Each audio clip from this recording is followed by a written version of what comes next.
Se dice que una partícula tiene movimiento circular si su trayectoria dibuja un círculo. El hecho de que una partícula se mueva en círculos implica que su velocidad cambia de dirección girando a medida que el cuerpo gira. Por lo tanto, la velocidad instantánea siempre apuntará en forma tangente a su trayectoria, y es por eso que se le denomina velocidad tangencial. Hay que recordar que la tangente de una curva en un punto es la recta que pasa por ese punto cortando a la curva solamente una vez, justamente en dicho punto. En una circunferencia, la tangente y el radio que pasan por el mismo punto son siempre perpendiculares entre sí. Según la primera ley de Newton, o principio de inercia, una partícula que se mueve con una velocidad definida continuará moviéndose con su velocidad incambiada, en línea recta, a no ser que sobre ella se ejerza una fuerza. Para mantener a una partícula en movimiento circular, debe existir una fuerza que la desvíe constantemente de su trayectoria inercial, de manera que dibuje un círculo. Y para esto, no basta con que esta fuerza actúe durante un corto periodo de tiempo, sino que debe estar siempre presente. De lo contrario, en el momento en que la fuerza deje de actuar, la partícula continuará en línea recta. Esa fuerza es la fuerza centrípeta, y se llama así porque siempre apunta hacia el centro del círculo sobre el que se mueve. Decimos que su dirección es radial porque coincide con la dirección del radio que pasa por el punto donde se encuentra el cuerpo.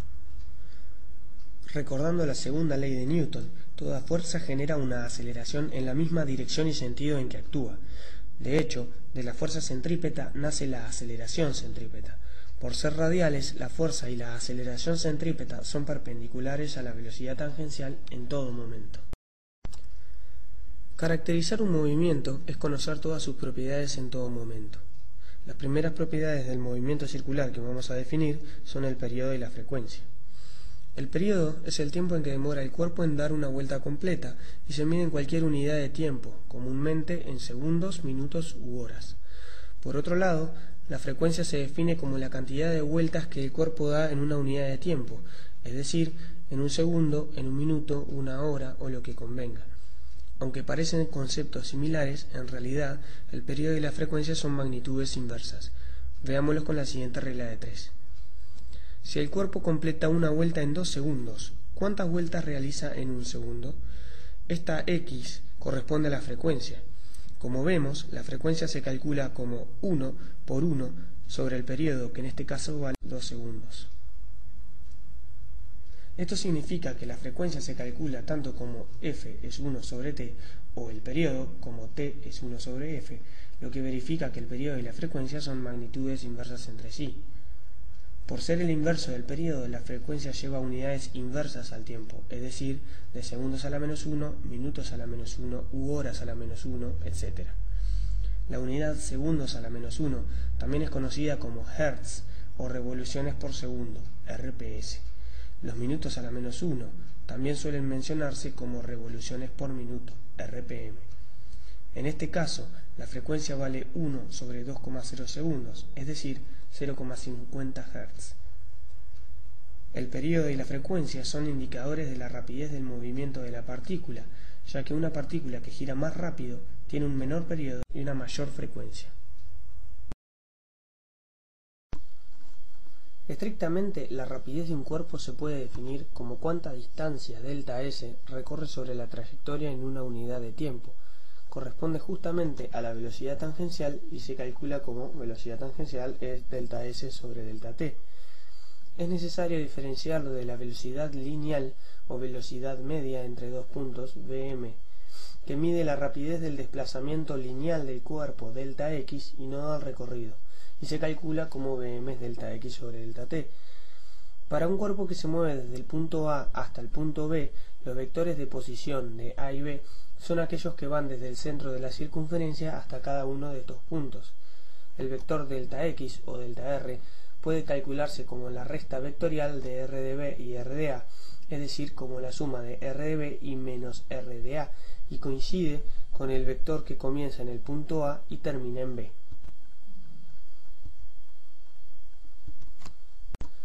Es fácil encontrar la relación que llevan la velocidad tangencial con el periodo y la frecuencia, ya que la velocidad tangencial se calcula como ΔS sobre ΔT. Si consideramos un giro completo, ΔS corresponde al perímetro y ΔT al tiempo en que demora en dar una vuelta, es decir, al periodo. por lo que la velocidad tangencial puede calcularse como 2πr sobre t, o lo que es igual a 2πfr, si sustituimos al inverso del periodo por la frecuencia. Ya que la partícula se mueve en forma circular, podemos considerar que a medida que se mueve va barriendo ángulos. Así, si una partícula recorre un arco de, por ejemplo, un radio, entonces barre un ángulo de un radián.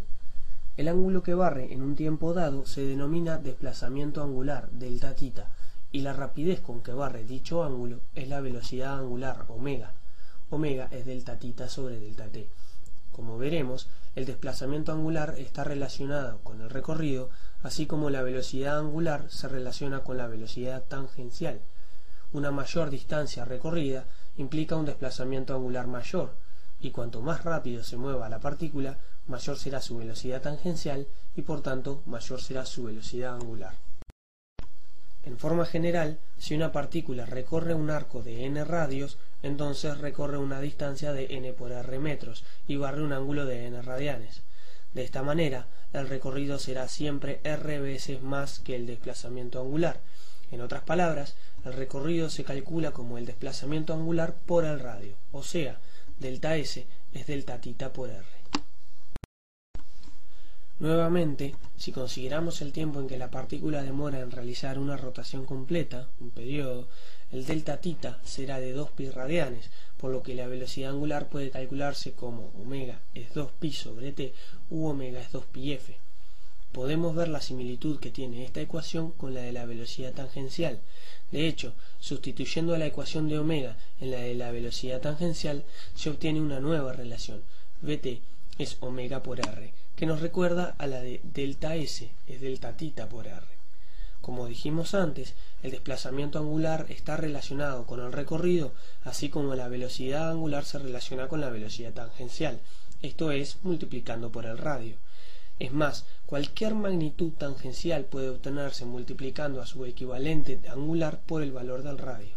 Y esta es una importante propiedad que se cumple para todas las magnitudes angulares y sus equivalentes tangenciales.